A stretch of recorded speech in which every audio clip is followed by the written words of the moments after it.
Meu nome é Cláudia e esta é a história de como minha vida virou de cabeça para baixo não uma, mas duas vezes.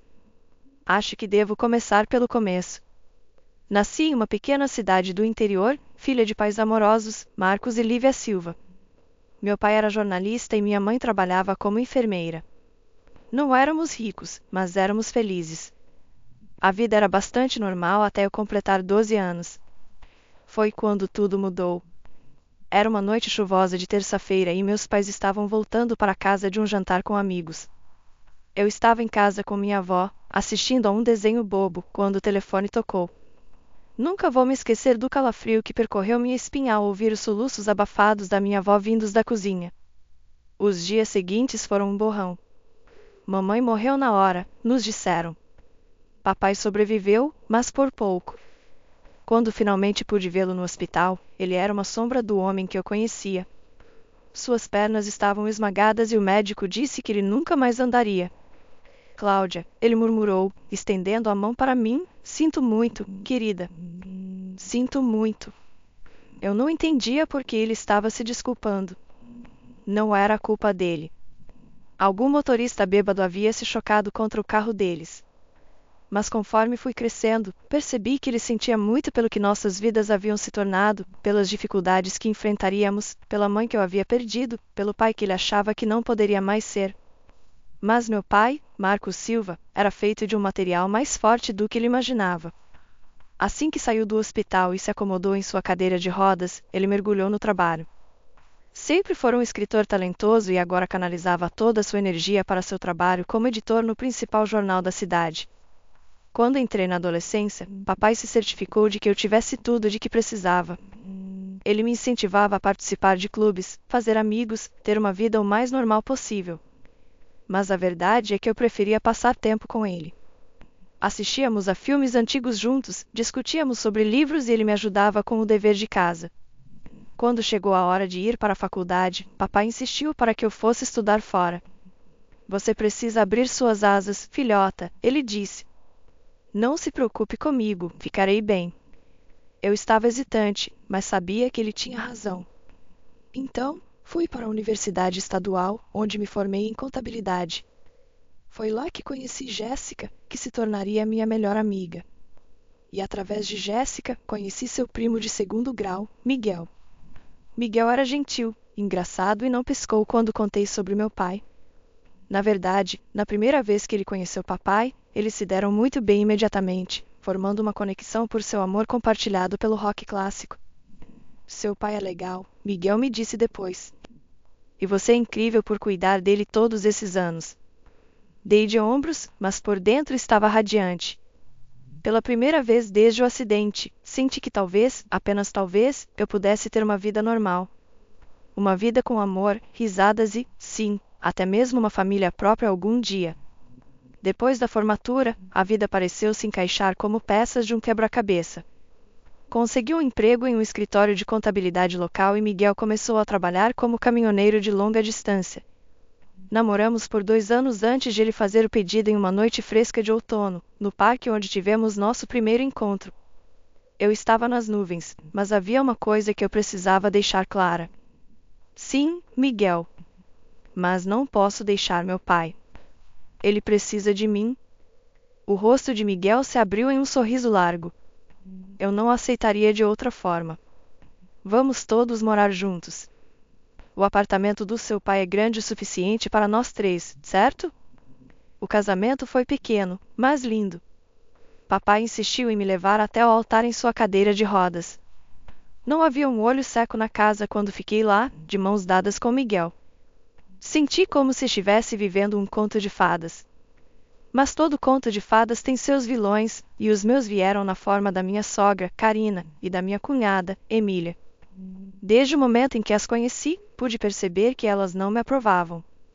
Então seu pai é deficiente? Karina havia perguntado durante nosso primeiro encontro, seu nariz se franzindo como se tivesse sentido algo desagradável.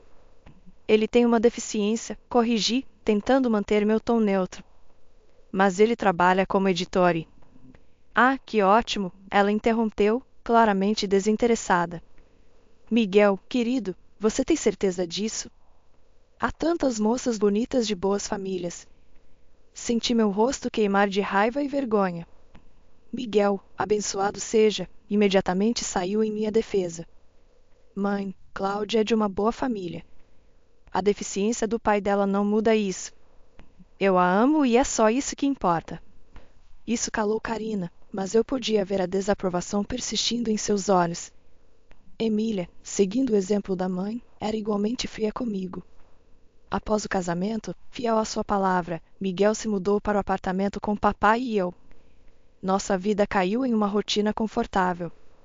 Eu ia trabalhar no escritório de contabilidade, Miguel ficava na estrada por dias seguidos e, quando ele estava em casa, jantávamos todos juntos.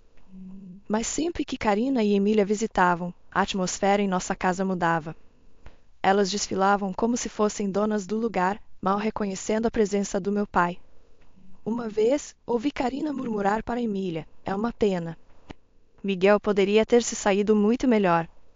Agora está preso a esta garota e ao pai aleijado dela. Imagina se tiverem filhos? Consegue imaginar os genes?" Eu estava furiosa, mas mordi a língua pelo bem de Miguel.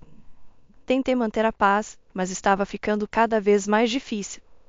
Uma noite, após uma visita particularmente tensa de Karina e Emília, desabei em lágrimas. Miguel me encontrou em nosso quarto, soluçando. Ei, ei, ele disse, me puxando para seus braços. O que houve?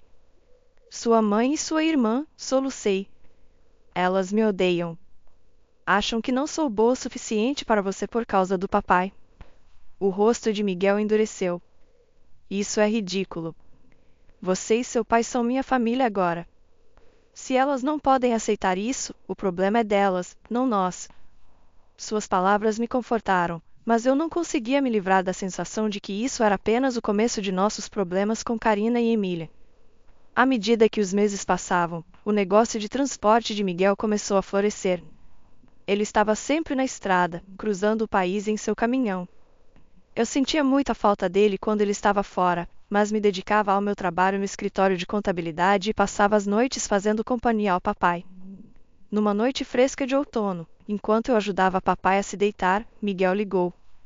Sua voz crepitava de empolgação pelo telefone. Cláudia, estive pensando, ele disse. O que você acharia de comprarmos uma casa? Seria mais fácil para seu pai se movimentar em uma cadeira de rodas. Ele poderia passar mais tempo ao ar livre. Além disso, você poderia ter um jardim, algo para mantê-la ocupada quando estou na estrada. Quanto mais ele falava, mais eu me animava com a ideia. Olhei para papai, que fingia não estar ouvindo. O que você acha, pai? Perguntei, colocando o telefone no viva voz. Os olhos de papai se iluminaram. Um jardim seria legal, ele admitiu. E seria mais fácil sair de casa. Isso resolveu a questão. Nas semanas seguintes, nos jogamos na busca por uma casa. Finalmente encontramos o lugar perfeito, uma espaçosa casa geminada com portas largas, um chuveiro adaptado para papai e um lindo quintal. Fazer o financiamento era assustador, mas com a renda de Miguel e a minha, mais o aluguel do antigo apartamento do papai, conseguimos dar conta. Nos mudamos em um sábado ensolarado de primavera, e nunca vou me esquecer da expressão no rosto do papai quando ele se moveu em sua cadeira de rodas para nosso novo pátio. Isso é perfeito, querida, ele disse, seus olhos marejados. Obrigado. Passamos os meses seguintes nos estabelecendo, fazendo lugar nosso. Plantei uma pequena horta e papai ficava sentado lá fora por horas, absorvendo o sol e o ar fresco. Era idílico. Então veio a festa de inauguração da casa. Convidamos amigos, colegas e, sim, Karina e Emília. A festa estava em pleno vapor quando elas chegaram, atrasadas como sempre. Elas entraram, olhando tudo com inveja mal disfarçada. Enquanto passávamos pela casa, eu podia ver as engrenagens girando na cabeça de Karina. Quando chegamos ao quarto principal, ela se virou para mim com um sorriso falso. Sabe, Cláudia, ela disse, sua voz baixa, isso seria perfeito para Miguel e para mim. Por que você não manda seu pai para um asilo? Assim eu poderia me mudar para cá. Senti como se tivesse levado um tapa. Como é que é?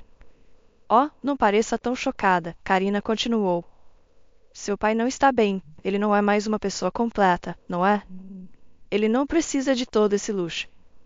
Um asilo seria mais do que suficiente para alguém na condição dele.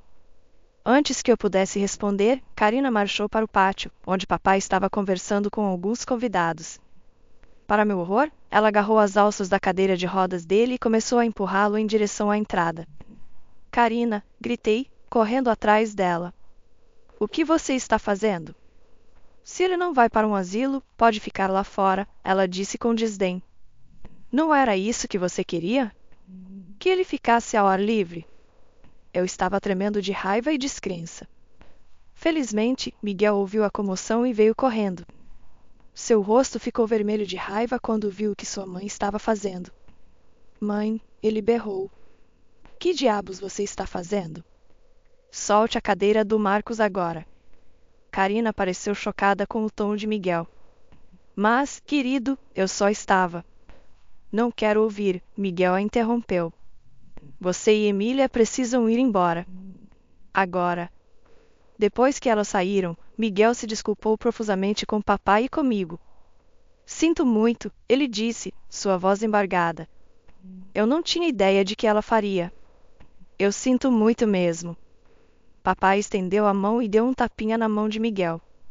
Não é sua culpa, filho. Algumas pessoas, elas simplesmente não conseguem entender. A vida se acomodou em um novo ritmo após o incidente da inauguração da casa. Karina e Emília mantiveram distância, o que me agradava perfeitamente. Miguel se jogou no trabalho, assumindo mais rotas de longa distância para ajudar a cobrir nossa nova hipoteca. Eu dividia meu tempo entre meu trabalho no escritório de contabilidade e cuidando de nossa casa e do papai. 2 anos se passaram num piscar de olhos. Nossa vida caiu em uma rotina confortável.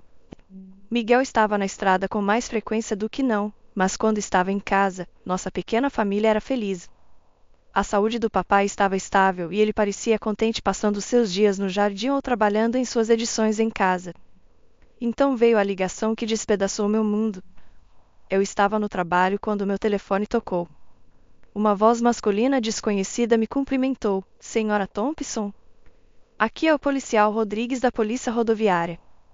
Meu coração caiu no estômago. Sim, consegui dizer. Sinto informar que seu marido, Miguel Thompson, sofreu um grave acidente. O resto da conversa foi um borrão. Palavras como colisão frontal e a não sobreviveu flutuaram ao meu redor, mas eu não conseguia processá-las. Não foi até eu me ouvir agradecendo ao policial e desligando que a realidade começou a se estabelecer. Miguel se foi. A semana seguinte foi uma névoa de dor e descrença. Eu me movia pelos movimentos de planejar o funeral como um robô, mal conseguindo compreender o que estava acontecendo. No dia anterior ao funeral, me forcei a ligar para Karina. Achei que ela merecia ouvir sobre a morte do filho de mim, não de algum obituário impessoal no jornal. Alô? A voz afiada de Karina atendeu. Karina, é a Cláudia, disse, minha voz tremendo. É sobre o Miguel. Ele se foi. Houve um acidente. Houve silêncio do outro lado da linha. Então, para meu choque, a voz de Karina voltou pingando veneno. Isso é culpa sua, ela sibilou. Você o forçou a trabalhar tão duro, dirigindo aquele caminhão para pagar por sua casa chique. Você matou meu filho. Eu estava atordoada. Karina, Poupe-me, ela esbravejou. Espero que você dê a ele o melhor funeral que o dinheiro possa comprar. Mas não espere um centavo nosso. Você fez sua cama, agora deite-se nela. A linha ficou muda. Fiquei ali, telefone na mão, lágrimas escorrendo pelo meu rosto. Como ela podia ser tão cruel? Como ela podia me culpar por isso? O dia do funeral de Miguel amanheceu cinzento e chuvoso, combinando perfeitamente com meu humor. A igreja estava lotada. Miguel era bem quisto na comunidade e parecia que metade da cidade havia aparecido para prestar suas condolências. Após o serviço, enquanto as pessoas passavam para oferecer suas condolências, fui atingida pela ausência da mãe e da irmã de Miguel. Elas nem sequer se deram ao trabalho de comparecer ao funeral do próprio filho e irmão. Papai estendeu a mão e apertou a minha. A perda é delas, querida. Somos uma família e vamos superar isso juntos. Quando chegamos em casa, algo parecia estranho. As luzes estavam acesas, o que era esquisito porque eu tinha certeza de ter desligado tudo antes de sairmos. Você deixou alguma luz acesa, pai? Perguntei, franzindo a testa. Ele balançou a cabeça. Não, acho que não. Ao nos aproximarmos, pude ver movimento dentro da casa. Meu coração começou a acelerar. Estávamos sendo roubados? No dia do funeral de Miguel, ajudei papai a sair do carro e entrar em sua cadeira de rodas, minha mente acelerada. Deveria chamar a polícia? Mas ao nos aproximarmos da porta da frente, ouvi vozes familiares lá dentro. Meu sangue gelou ao reconhecê-las. Abri a porta e encontrei Karina e Emília em nossa sala de estar, rodeadas por caixas e móveis. Que diabos está acontecendo aqui? Exigi, meu luto momentaneamente esquecido diante desta intrusão ultrajante. Karina se virou para mim, seu rosto uma máscara de falsa simpatia. Oh, Cláudia querida, estamos apenas ajudando você a fazer as malas. Afinal, você não pode mais arcar com este lugar agora que Miguel se foi. Fiquei sem palavras. Emília interveio, sua voz doentemente doce. Não se preocupe, você pode voltar para o apartamento do seu pai. É aconchegante. Pude sentir a raiva crescendo dentro de mim. Saiam, disse, minha voz baixa e perigosa. Saiam da minha casa agora mesmo. Karina teve a audácia de parecer ofendida. Esta casa pertence a nós agora. Toda a propriedade de Miguel pertence. Afinal, somos a família dele. Uma ova que são, explodi. Onde vocês estavam hoje? No funeral dele? Ah, é mesmo, vocês nem se deram ao trabalho de aparecer. Karina acenou com a mão, dismissiva. Estávamos ocupadas fazendo arranjos. Agora seja uma boa menina e comece a fazer as malas. Queremos você fora até amanhã. Eu não podia acreditar no que estava ouvindo. Essas mulheres não haviam derramado uma lágrima por Miguel, nem sequer compareceram ao funeral dele, e agora estavam tentando nos expulsar de nossa casa. Estou chamando a polícia, disse, pegando meu telefone. Karina e Emília trocaram olhares preocupados. Claramente, elas não esperavam que eu reagisse. Agora, Cláudia, Karina começou, mas eu a interrompi. Não. Vocês têm exatamente 5 minutos para sair da minha casa antes que eu chame a polícia. Esta é minha casa. Miguel e eu a compramos juntos. Vocês não têm direito algum de estar aqui. Talvez tenha sido o aço em minha voz ou fogo em meus olhos, mas Karina e Emília finalmente pareceram perceber que tinham ido longe demais. Elas juntaram suas coisas e saíram, mas não antes de Karina se virar para mim com um sorriso desdenhoso. Isso não acabou, Cláudia. Você vai ter notícias dos nossos advogados. Os dias que se seguiram ao funeral de Miguel foram um borrão de luto, ansiedade e burocracia. Mergulhei na organização dos assuntos de Miguel, em parte para me manter ocupada e em parte por medo de que Karina e Emília tentassem tomar o que não era delas. Uma semana após o funeral, recebi uma ligação de um escritório de advocacia local. Meu coração disparou ao atender, temendo que fosse Karina cumprindo sua ameaça de ação legal. Senhora Thompson, uma voz profissional e nítida perguntou. Aqui é Jaime Andrade, do escritório Andrade e Associados. Estou ligando a respeito do testamento do seu falecido marido. Senti um lampejo de esperança. Testamento? Eu não sabia que ele tinha um. Sim, senhora. O Sr. Thompson nos procurou há cerca de 6 meses. Ele pediu que entrássemos em contato com você no caso de sua morte. Marquei uma consulta para o dia seguinte, minha mente girando. Por que Miguel não me contou sobre isso? O que isso significava? Na manhã seguinte, levei papai ao escritório do Dr. Andrade. O advogado nos recebeu calorosamente, seus olhos bondosos se enrugando nos cantos. Senhora Thompson, Sr. Silva, obrigado por virem, ele disse, gesticulando para nos acomodarmos perto de sua mesa. Sinto muito pela sua perda. O Dr. Andrade abriu uma pasta em sua mesa. Como mencionei ao telefone, seu marido nos procurou para redigir seu testamento. Ele foi muito claro sobre seus desejos. Segurei a respiração enquanto o Dr. Andrade começava a ler. Eu, Miguel Thompson, estando em pleno gozo das minhas faculdades mentais, Deixo todos os meus bens mundanos para minha amada esposa, Cláudia Thompson. Ofeguei. O aperto de papai em minha mão se intensificou. O Dr. Andrade continuou. Isso inclui nossa casa, meu caminhão e todas as nossas economias. É meu desejo que Cláudia use esses recursos para cuidar de si mesma e de seu pai, Marcos Silva, a quem aprendi a amar como se fosse meu próprio pai. Lágrimas escorriam pelo meu rosto agora. Mesmo de além-túmulo, Miguel estava cuidando de nós. Há mais, disse o Dr. Andrade gentilmente. O Sr. Thompson deixou uma carta para você. Ele me entregou um envelope. Com mãos trêmulas, abriu e comecei a ler. Minha querida Cláudia, se você está lendo isso, significa que eu me fui. Sinto muito por deixar você e Marcos. Por favor, saiba que vocês dois foram a melhor coisa que já me aconteceu. Fiz este testamento porque sei como minha mãe e minha irmã podem ser. Não queria preocupá-la, mas precisava ter certeza de que você e Marcos estariam protegidos se algo acontecesse comigo. Vocês são minha verdadeira família, Cláudia. Você e Marcos, não elas. Cuidem um do outro, vivam suas vidas ao máximo e saibam que sempre estarei velando por vocês. Todo meu amor, Miguel. Apertei a carta contra o peito, soluçando. Papai também estava chorando, sua mão enrugada acariciando meu braço. O Dr. Andrade nos deu um momento antes de falar novamente. Senhora Thompson, há mais uma coisa. O caminhão do seu marido estava segurado. Dadas as circunstâncias do acidente, a companhia de seguros pagará o valor total da apólice. Olhei para cima, fungando. O que isso significa? Significa, disse o Dr. Andrade com um pequeno sorriso, que você receberá uma quantia substancial. O suficiente para quitar sua hipoteca e ainda sobrar. Ao sairmos do escritório do advogado, senti como se um peso tivesse sido tirado dos meus ombros. Íamos ficar bem. Miguel tinha se certificado disso. Quando chegamos em casa, notei um carro familiar estacionado na rua. Meu coração afundou ao reconhecer o elegante sedã de Karina. Ah, não, murmurei. E agora?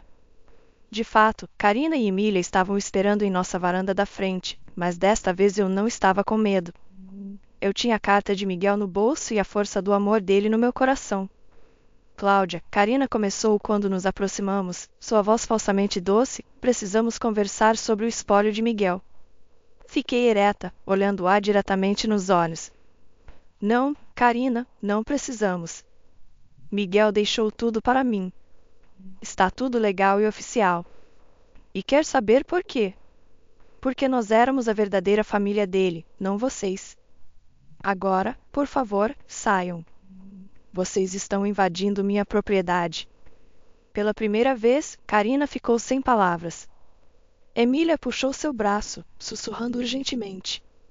Com um último olhar venenoso, elas entraram no carro e foram embora. As semanas que se seguiram à nossa reunião com o advogado foram um turbilhão de atividade. Mergulhei na resolução dos assuntos de Miguel, grata pela distração do meu luto. O pagamento do seguro chegou e, como o Dr. Andrade havia dito, foi suficiente para quitar nossa hipoteca com bastante sobra. Uma tarde, enquanto vasculhava a escrivaninha de Miguel, encontrei um pequeno caderno. Curiosa, abri-o e encontrei páginas cheias de sua caligrafia desajeitada. Era uma espécie de diário, repleto de seus pensamentos e planos para nosso futuro. Pensando em começar um fundo universitário para nossos futuros filhos, dizia uma entrada. Quero ter certeza de que eles terão o melhor começo de vida possível. Meu coração se apertou. Tínhamos conversado sobre ter filhos algum dia, mas decidimos esperar até estarmos mais estáveis financeiramente. Agora, lendo as esperanças e sonhos privados de Miguel, senti uma nova onda de luto me inundar. Ah, Miguel, sussurrei, apertando o caderno contra o peito. Tínhamos tantos planos. Naquela noite, me revirei na cama, incapaz de dormir. Minha mente continuava voltando ao diário, ao futuro que nunca teríamos. Quando finalmente adormeci, sonhei com Miguel. Ele estava sorrindo, estendendo a mão para mim. Está tudo bem, Cláudia, ele disse no meu sonho. Vai ficar tudo bem. Acordei na manhã seguinte me sentindo diferente. Não conseguia definir exatamente, mas algo havia mudado. Enquanto me arrumava para o trabalho, uma onda de náusea me atingiu. Mal consegui chegar ao banheiro a tempo. Mas à medida que os dias passavam, os enjoos matinais persistiram. A princípio, atribuía ao estresse e ao luto, mas uma pequena voz no fundo da minha mente sussurrava outra possibilidade. Finalmente, após uma semana disso, me vi parada no corredor da farmácia, encarando os testes de gravidez. Com mãos trêmulas, comprei um e corri para casa. Os 3 minutos que esperei pelo resultado foram os mais longos da minha vida. Quando finalmente olhei para o teste, vi 2 linhas azuis claras. Desabei no chão do banheiro, uma mistura de emoções me dominando. Alegria, medo, luto, esperança, todos se misturavam em um coquetel vertiginoso. Cláudia, a voz do papai veio através da porta. Está tudo bem aí dentro? Abri a porta, lágrimas escorrendo pelo meu rosto. A expressão de papai imediatamente mudou de preocupação para alarme. O que houve, querida? Ele perguntou. Ergui o teste, minha mão tremendo. Estou grávida, pai. Caí nos braços dele, soluçando. Ele me segurou, acariciando meu cabelo como costumava fazer quando eu era pequena. Está tudo bem, ele murmurou. Vai ficar tudo bem. Você não está sozinha, Cláudia. E este bebê é um presente. Um pedacinho de Miguel que vai continuar vivendo. Suas palavras tocaram uma corda em mim. Este bebê era uma parte de Miguel, uma continuação do nosso amor. De repente, o medo começou a recuar, substituído por uma determinação feroz. Você tem razão, disse, enxugando os olhos. Este bebê é um presente, e nós vamos ficar bem. Papai sorriu, seus olhos se enrugando nos cantos. Essa é minha garota. Agora, vamos arranjar algo para você comer. Você está comendo por 2 agora, afinal. Enquanto nos dirigíamos para a cozinha, senti um senso de esperança florescendo em meu peito. Sim, o caminho pela frente seria desafiador, mas com meu pai ao meu lado e o filho de Miguel crescendo dentro de mim, eu sabia que poderíamos enfrentar qualquer coisa. À medida que minha barriga crescia com nosso filho, encontrei forças que nunca soube que tinha. Papai era meu porto seguro, sempre presente com uma palavra gentil ou uma mão amiga. Nos acomodamos em uma nova rotina, apenas nós 2, ansiosamente aguardando a chegada do mais novo membro de nossa pequena família.